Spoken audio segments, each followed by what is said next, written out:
Hello बच्चों, कैसे हो आप लोग।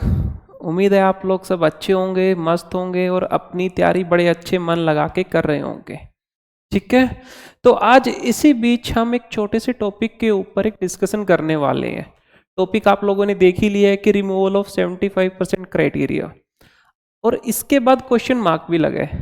अब अगर सेम क्वेश्चन मैं बच्चों से पूछूं ऐसा करना चाहिए, तो यहाँ पे 100% बच्चा बोलेगा कि हाँ सर कर देना चाहिए।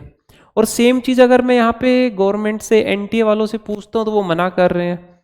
उनका मानना है कि ये बच्चों के लिए ज़रूरी है। तो आज इन्हीं दोनों टॉपिक्स के ऊपर हम यहाँ पे डिस्कशन करने वाले हैं कि एनटीए क्या बोल रहे हैं और बच्चे क्या कहना चाहते हैं, और मतलब बच्चों की बातें क्यों नहीं मानी जा रही हैं अभी। तो इन सभी टॉपिक्स के ऊपर आज हम यहाँ पे बात करेंगे। तो चलिए देखते हैं इसके ऊपर हम क्या क्या बातें कर सकते हैं। तो सबसे पहले देखते हैं कि बहुत सारे बच्चों को इस क्राइटेरिया का पता भी नहीं होगा, तो मैं आप लोगों को थोड़ा सा बेसिक सा बता देता हूँ कि ये क्राइटेरिया हमारा कहाँ पे यूज होता है। जो बच्चे आईआईटी जेईई की तैयारी करते हैं तो उनके लिए सबसे मेन क्राइटेरिया आ जाता है। जो बच्चा अभी क्लास 12th में है या फिर वो 12th पास कर चुका है, वही बच्चा यहाँ पे जेईई मेंस एग्जाम दे सकता है। और इसमें जेईई मेंस के सबसे पहले जेईई मेंस के लिए एलिजिबिलिटी जो हमारा क्राइटेरिया रहता है यहाँ पे, वो रहता है कि बच्चे को 12th पास यहाँ पे करनी रहेगी।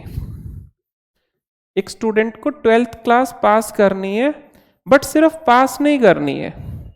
यहाँ पे भी एनटीए वालों ने दो कंडीशन लगा दी है। सबसे पहली कंडीशन क्या आती है कि उसको जो 12th पास करनी है वो बोर्ड में उसको एटलीस्ट 75% मार्क्स लाना होगा। और एक कंफ्यूजन और बच्चों को यहाँ पे सबसे ज़्यादा रहता है कि जो ये 75% मार्क्स है ये सिर्फ पीसीएम में फिजिक्स केमिस्ट्री मैथ में होना चाहिए या फिर ओवरऑल मार्क्स की यहाँ पे बात हो रही है।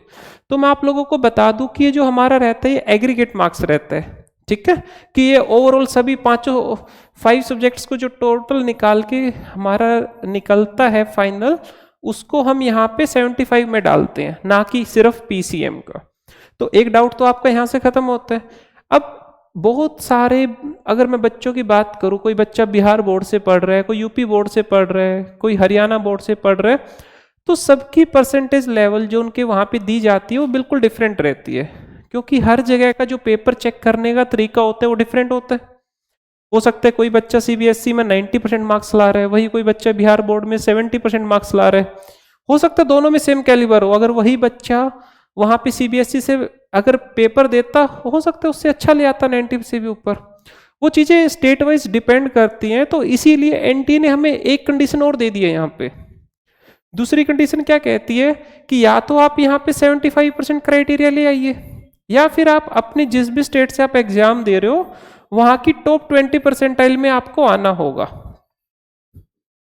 अब टॉप 20% का मतलब क्या होता है यहाँ पे, चलो एक एग्जाम्पल ले लेते हैं। मान के चलिए आपके स्टेट में टोटल सिर्फ 100 बच्चों ने पेपर दिया, तो 100 में से आपको ऊपर के जो 20 बच्चे आए हैं उनमें आना होगा। अगर मान लीजिए वहां पे टॉपर के ही मार्क्स 75% है, तो वहां पे फिर ये क्राइटेरिया ना फॉलो होके हमारा ये वाला क्राइटेरिया वहां पे फॉलो होना स्टार्ट हो जाता है। ठीक है, तो इसके लिए ये दोनों कंडीशंस हमारी रहती हैं, किसके लिए, जेईई मेंस में एलिजिबल होने के लिए। उसके बाद हम जेईई मेंस एग्जाम क्वालिफाई करने के बाद एनआईटी ले सकते हैं। आप अगर ये क्राइटेरिया फॉलो नहीं कर रहे हो तो भी आप जेईई मेंस का एग्जाम दे सकते हो, बट आपको वहां पे एनआईटी कॉलेज नहीं मिलेगा अगर ये क्राइटेरिया हम फॉलो नहीं करते हैं। अब ये तो हो गया हमारा जेईई मेंस लेवल का। अब अगर हम बात करें जेईई एडवांस की, जेईई एडवांस में जो ये क्राइटेरिया है हमारा, ये तो पूरा का पूरा सेम रहेगा वहां पे, इसमें तो कुछ भी चेंजेस नहीं है। साथ में आपको जिस बच्चे को आईआईटी जाना है और आईआईटी जाने के लिए जेईई एडवांस के पेपर में अच्छी रैंक लानी पड़ेगी, तो उसके लिए आपको पहले एडवांस का पेपर क्लियर करने से पहले आपको जेईई मेंस का भी क्लियर करना पड़ेगा। आपको जेईई मेंस एग्जाम यहाँ पे क्या करना रहेगा, क्वालिफाई। हालांकि जेईई मेंस के कोई मार्क्स ऐड नहीं होते हैं यहाँ पे जेईई एडवांस के पेपर में, बट आपको क्वालिफाई करना पड़ेगा। तो आप देख सकते हो यहाँ पे कि यहाँ पे कितना सारा फिल्ट्रेशन हो गया कि बच्चे को पहले 12th पास किया, ठीक है, उसके बाद उसको 75% मार्क्स भी लाना है या फिर टॉप 20% में भी आना है, और साथ में उसको जेईई मेंस पास भी करना है अगर उसको आईआईटी तक जाना है। ठीक है, ये जस्ट मैंने आपको बेसिक आइडिया दिया है कि यहाँ पे जो 75% वाला क्राइटेरिया उसके बारे में आपको पता लग जाए। बहुत सारे बच्चे होंगे जिसको इसके बारे में नहीं पता होगा, और आजकल के बच्चों में, टीचर्स में, या फिर एनटीए के साथ जो सबसे मेन बड़ा मुद्दा जो चल रहा है वो ये चल रहा है 75% क्राइटेरिया वाला। बच्चों का तो मानना ही है कि गलत है, बट एनटीए वाले इसको सही मानते हैं। तो आज हम उसी चीज को देखने जा रहे हैं कि ये गलत क्यों है और एनटीए वाले इसको सही क्यों बोलते हैं। देखिएगा, अब अगर मैं थोड़ी देर के लिए, अब एनटीए वालों ने कोई यहाँ पे एक रूल बनाया है, तो उसके लिए हम उनका पॉइंट ऑफ व्यू देख लेते हैं कि वो इसको सही क्यों बोलना चाहते हैं। देखिए, एनटीए वालों का एक मतलब जो पॉइंट ऑफ व्यू, वो कहते हैं कि एक मैनेजमेंट इशू रहता है। कुछ लेवल तक ये बात उनकी ठीक है, क्योंकि अपन अगर इंडिया कंट्री से बिलोंग करते हैं तो हमें पता है भाई, यहाँ पे 150 से करोड़ ज़्यादा से पॉपुलेशन हमारी है, और उसमें से हर साल मिनिमम 10 से 12 लाख बच्चे जेईई मेंस का फॉर्म भरते हैं और पेपर भी देते हैं। तो इतने बड़े क्राउड को हैंडल करना थोड़ा सा मतलब मैनेज, उनका मानना है ना, ये एनटी की तरफ से मैं बातें कर रहा हूँ सारी, तो उनके लिए मैनेजमेंट इशू थोड़ा बन जाता है, ताकि 75% वाला क्राइटेरिया वहाँ पे फॉलो हो और थोड़ा सा वहाँ पे फिल्ट्रेशन हो जाए, कुछ बच्चे बाहर हो जाए, कुछ बच्चे अंदर आ जाए, ताकि छोटे बच्चों को हम अच्छे से मैनेज कर पाए। एक ये मानना है। दूसरा उनका ये भी मानना है थोड़ी देर के लिए, और ये सिर्फ एनटीए वाले बोलते हैं, कोई टीचर का ऐसा नहीं मानना है, कि एक गुड स्टूडेंट जो है यहाँ पे वो बड़े आराम से, जो आईआईटी और एनआईटी में जा सकता है, वो बड़े आराम से 75% मार्क्स ला सकता है। अब अगर ये बात देखा जाए तो ये बड़ा कंट्रोवर्शियल टॉपिक है, तो हम इसके ऊपर बात करेंगे जब हम स्टूडेंट्स की तरफ से बात करेंगे, ठीक है। एक तीसरा पॉइंट भी इनका थोड़ा सा वैलिड पॉइंट है, कि अगर एनटीए ने ये 75 वाला क्राइटेरिया यहाँ से हटा दिया, तो बच्चे फिर स्कूल की तरफ देखना ही बंद कर देंगे। उनको सिर्फ अपने पेपर निकालने से मतलब होगा, जो उनकी स्कूल लाइफ होती है, सब चीजें उनको अवॉइड करना स्टार्ट कर देंगे। तो एनटी वालों का ये पॉइंट फिर भी थोड़ा सा वैलिड हम मान सकते हैं।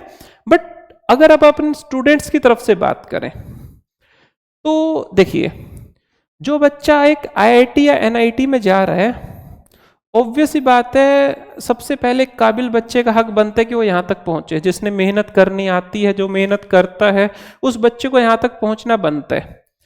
अब बात आती है कि कोई स्टूडेंट हो सकता है मे बी कि वो स्कूल जो एक एग्जाम लेता है उसमें इतना अच्छा परफॉर्म ना कर पाए। लेट्स से कोई बच्चा, मैं एक एग्जांपल भी ले लेता हूँ यहाँ पे, कि 2025 में उसका 12th का एग्जाम होने वाला है। तो 2025 में अगर वो क्राइटेरिया फॉलो कर लेता है तो एनआईटी भी जा सकता है, उसके बाद आईआईटी भी जा सकता है। लेकिन इस बच्चे ने मेंस का एग्जाम दिया, उसमें वो 200 प्लस स्कोर कर रहा है लेट्स से, तो मतलब हम बोल सकते हैं कि उसको अच्छी एनआईटी मिल सकती है। बट दूसरी जगह पे कुछ भी XYZ रीजन था, तबीयत खराब हो गई, कुछ भी एक्स्ट्रा रीजन हो सकता है जिसकी वजह से वो यहाँ पे, उसकी अगर मैं परसेंटेज की बात करूँ 74.2% उसकी रह जाती है। तो अब आप लोगों का क्या मानना है, ये बच्चा एनआईटी आईआईटी में जाने लायक है या नहीं है? अगर आप एक टीचर से पूछोगे तो डेफिनेटली बोलेगा भाई जो बच्चा जेईई मेंस में 200 प्लस स्कोर कर सकता है डेफिनेटली वो एनआईटी में जाने लायक है। क्योंकि बोर्ड का पेपर लिखने का तरीका हो सकता है थोड़ा सा डिफरेंट है, चलो वहां पे वो नहीं कर पाया, लेकिन जो चीज के लिए प्राइम हमारी रिक्वायरमेंट है उसको तो बच्चा अच्छे से फॉलो कर रहा है। तो अब हम बात करें एक टीचर की तरफ से, स्टूडेंट की तरफ से, तो हर किसी का मानना है कि 75% क्राइटेरिया को हटा देना चाहिए। और इसके पीछे हम एक लॉजिक और ये भी लगा सकते हैं, क्योंकि यहाँ पे ऑलरेडी बहुत सारा फिल्ट्रेशन हम कर चुके हैं। फिल्ट्रेशन कहाँ हुआ, देखिए सबसे पहले 12th पास का यहाँ पे फिल्ट्रेशन आ चुका है हमारे पास। उसके बाद अगर हम इसका ना भी लगाएं थोड़ी देर के लिए, अगर इस क्राइटेरिया की मैं बात भी ना करूं 75% की, अगर 75% क्राइटेरिया हम यहाँ पे नहीं भी लगाते हैं, तो उसके बाद भी अगर किसी बच्चे को आईआईटी तक पहुंचना है तो उसको जेईई मेंस भी पास करना है। तो आई थिंक अगर यहाँ पे देखा जाए तो इतना 12th लेवल के स्टूडेंट्स के लिए इतना फिल्ट्रेशन करना जरूरी नहीं है, क्योंकि इस एग्जाम के लिए जो सबसे मेन हम एग्जाम ले रहे हैं जेईई मेंस का, जेईई एडवांस का, बच्चा उसमें अच्छा स्कोर कर रहा है तो उसका आईआईटी एनआईटी में जाने का पूरा हक बनता है। और एक बात और अगर हम यहाँ पे देखें लाइक ठीक है, देखो तो ये बात होगी हमारी यहाँ पे खत्म। अब हम एक बात और करते हैं यहाँ पे, अब अगर हम फाइनली कंक्लूजन करना चाहें यहाँ पे कि अपनी जगह पे एनटीए सही है, अपनी जगह पे स्टूडेंट सही है, तो किसका हमें अगर अब कंक्लूड करना हो इसको तो क्या करना चाहिए? तो इसका एक ही कंक्लूजन निकल के आता है बच्चों, जो डिसीजन आएगा वो एनटी की तरफ से आएगा, हम इसमें कुछ नहीं कर सकते। हम अपनी एक क्वेरी रेज कर सकते हैं और हम कर भी रहे हैं इसको लेके, लेकिन अगर हमें सिर्फ हमारा जो मेन मोटिव हो एग्जाम के ऊपर फोकस करना है, जब तक ये हमारे पास क्राइटेरिया रहेगा हमें उसको फॉलो करना रहेगा, सीधी सी बात है। अब हम इसके बारे में कुछ नहीं कर सकते, तो हमें बस दिन रात लगा के उसके लिए मेहनत करना है, और जो ये आपका क्राइटेरिया इसको आपको अभी तो फॉलो ही करना रहेगा। अभी तक ऐसा कोई गवर्नमेंट या एनटी की तरफ से डिसीजन नहीं आया है कि इसको हटा दिया गया है। तो अब XYZ आप इसको कुछ भी मान लीजिए, एक्स्ट्रा बर्डन मान लीजिए, कुछ भी मानो, बट हमें इसको करना रहेगा और इसको आपको सीरियस लेके चलना है अभी। क्योंकि मैंने बहुत सारे स्टूडेंट्स ऐसे देखे हैं जो मेंस में 250 तक भी चले जाते हैं, बट पता नहीं किस रीजन से, हो सकता है तबीयत या कुछ भी हो सकता है बच्चे का, वहां पे कुछ उस टाइम पे मेंटल इश्यू, लेट हो गया बच्चा, कुछ भी, वहां पे अगर थोड़े से भी अगर 0.1 मार्क्स भी कम है तो बच्चा वहां पे क्वालिफाई नहीं कर पाएगा। तो इसी चीज को कंक्लूड करते मैं आपको लास्ट में बोलना चाहूंगा कि आपको जस्ट फोकस करना है, हमें हमारा टारगेट है एग्जाम निकालना, IIT NIT जाना। तो उसके लिए जो रूल्स हैं अभी उसके ऊपर डिस्कशन ना करके, टाइम खराब ना करके, उसमें जो हमें दिया गया है उसको फॉलो करेंगे, ठीक है। अगर कुछ इसके ऊपर फर्दर अपडेट आता है तो आपको उसके बारे में पता लग जाएगा। Okay, all the best, very good.